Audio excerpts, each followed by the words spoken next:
Spring means time to lace up those kicks. I'm just your everyday runner. I'm not a marathoner. I don't do a lot of road races. I don't run particularly fast.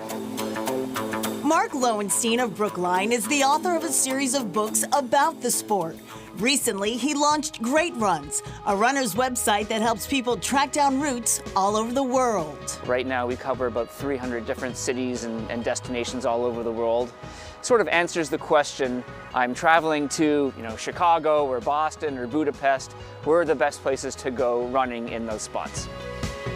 Lowenstein and his team of freelance writers and local guides highlight city centers as well as scenic spots. Signature parks or routes along rivers, bike paths, and other sort of iconic locations. Lowenstein says it's nearly impossible to run out of routes in this area. Boston's a great running city in so many respects. There's the Charles River paths, which of course are famous. There's the Emerald Necklace, which stretches all the way from the State House to Forest Hills. Running along the waterfront and the Harbor Walk has become increasingly a wonderful spot.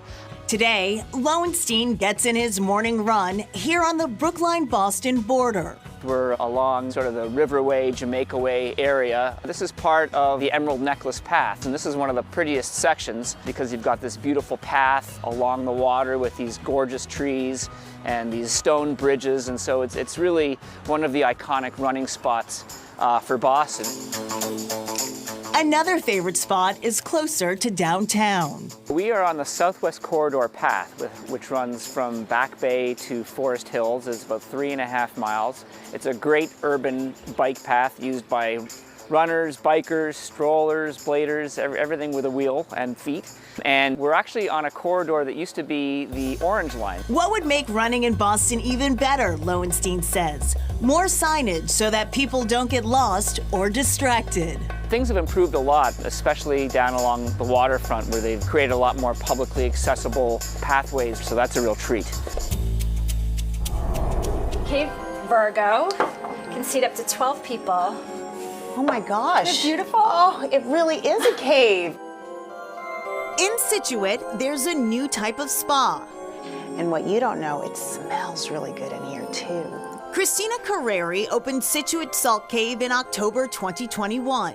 I always wanted to have a healing center, and I never really knew what that meant until I went to my first salt cave. And I wanted so badly to bring it to our hometown and our community. I just want to lie down on You this can. salt. Oh, you can I? You can. 45 minutes in the salt cave is like spending an entire week at the beach. It's great to kind of get that feeling in the middle of the winter too. But what exactly is the purpose of a salt cave? Salt therapy is a healing modality that allows us to infuse medical grade salt into a space, a cave, and you just sit for 45 minutes, you rest, you relax, you inhale deeply. When you say, I'm going to a salt cave, no one really knows what they're going to see when we open those doors. I've had folks get really emotional because there's a lot of energy that comes with the salt that we have in the space, and they just feel relieved to be here.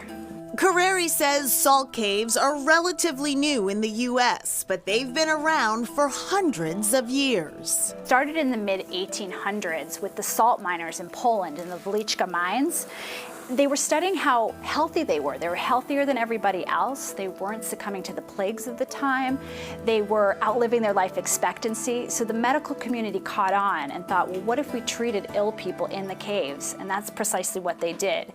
They set up hospital beds in these caves and healed people.